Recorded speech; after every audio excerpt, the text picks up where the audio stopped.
Yo, what is up guys, and welcome to Senua back with a different video about a different game that's not Telltale related. So yeah, double upload. I wanted to go ahead and throw out this video as well to see what you guys think about this, and maybe even me talking about other games that I genuinely want to enjoy to see whether you guys want to digest this content or not. So this video is about a game that I found out about like a month or two ago. It's called Hellblade, Senua's Sacrifice. It's made by the people who made Devil May Cry, or DMC Devil May Cry, the reboot, and then Heavenly Sword and Enslaved Odyssey to the West. Now personally, I haven't played any other games but DMC Devil May Cry, and that game was stunning, so I already have a good impression of the studio. So you might be saying, Inferno, why are you making this video about some other gameplay game? Well, this one is actually a pretty different game that's actually focusing on the story. I'll get to that in a little bit, but I want to go ahead and talk about how they're making this game possible, because they are using a different kind of method to making this game. They're calling it a AAA indie game, which, you know, AAA games are games like, of course, Ubisoft games or Square Enix games that have really great polish. Oh shit, I used Ubisoft as an example for polish. And are backed by a lot of money and have great animation, visuals, all that kind of stuff. And indie, meaning independent games like, of course, like Telltale, for example, they're independent. They don't have to publish their games with Ubisoft or anything like that. So they're combining these two things, saying they have AAA quality, but they are still a indie studio. They are on a budget. So they have great graphics from what this game has. The graphics of Hellblade, Senua's Sacrifice, they're gorgeous. Pretty amazing. It's in the Unreal Engine 4, and the animations are wonderful. They're using studio grade mocap, and the voice acting is great as well. And the sound quality, they're using binaural sound quality, where you can actually hear different sounds from all over, and it's definitely great. So what else was this studio prompted with? Well, this studio, which was amazing to me, they've only been developing this game with about 12 to 15 developers.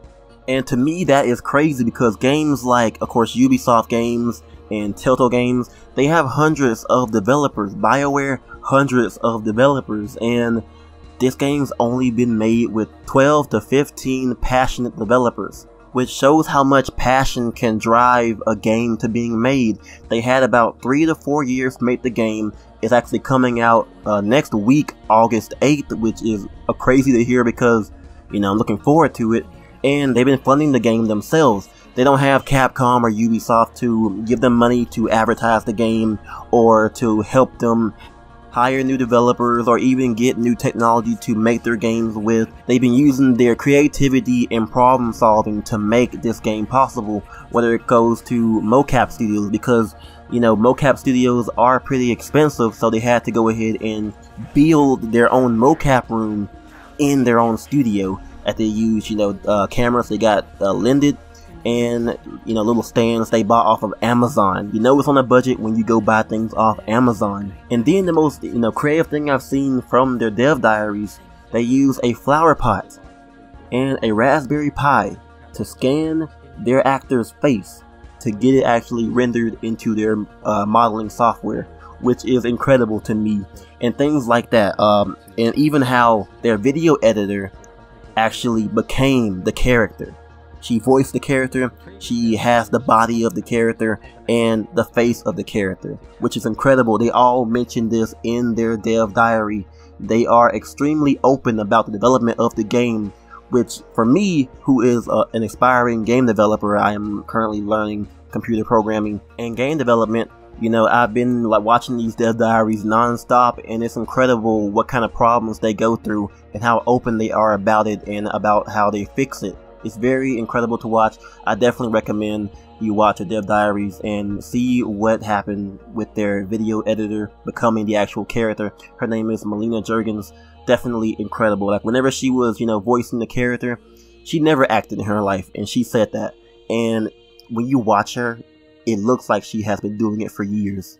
It's incredible. Anyways, one of the key features to their game is actually combat, because games like DMC and I guess Heavenly Sword rely on combat, and ninja theory, they say ninja combat, which is really great because this game really does opt for a more simple combat that's not too easy and a bit challenging.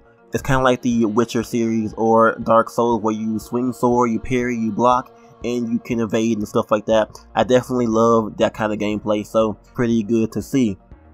The next key feature is their strong character story. Now, what I witnessed from DMC Devil May Cry is that Dante, he had a great story and he was such a good character, and they developed him so well. So definitely, so that is one of the aspects that I enjoyed about that.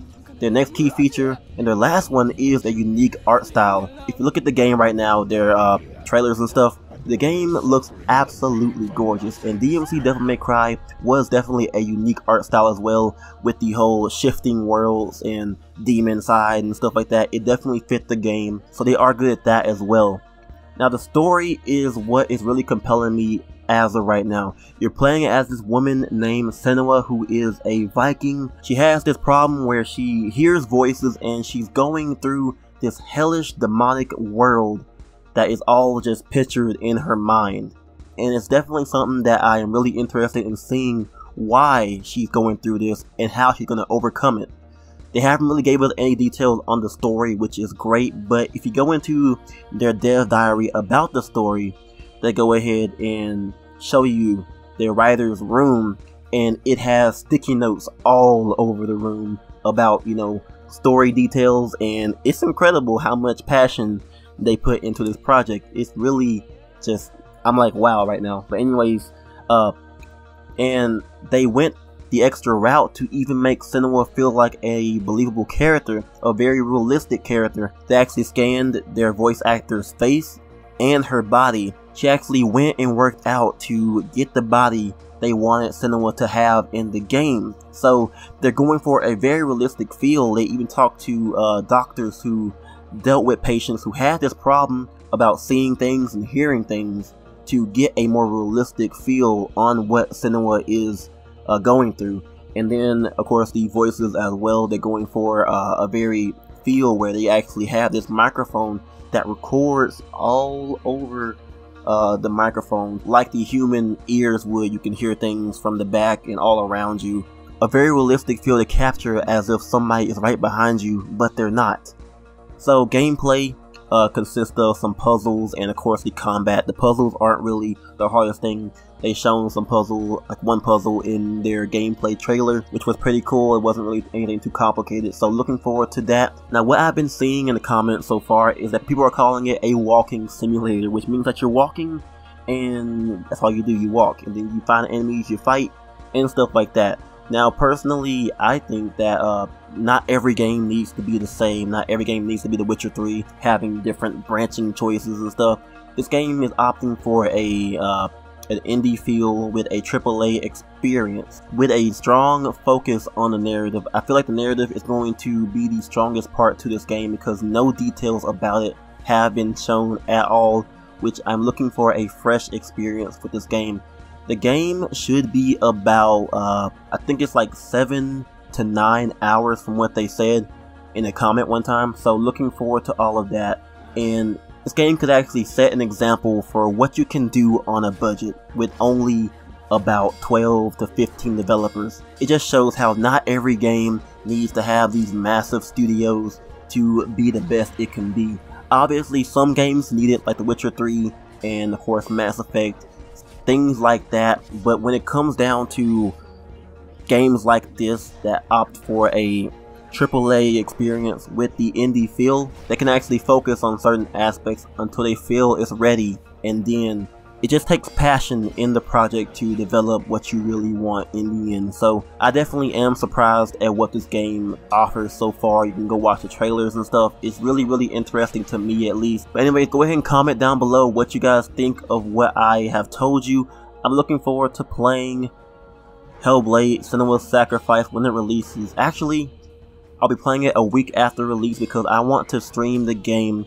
I might opt to record the game, but I may just end up streaming it like on August 19th when I'm in college and I have better internet to go ahead and stream. So Thank you guys for watching this little video about Hellblade. I'm not sponsored by them. I'm just really interested in showing you guys what I am excited for going into, next month with the August release. Thank you guys for watching. Go ahead and give me a thumbs up if you guys did enjoy, and comment down below, and I'll catch you guys next time. I'm out.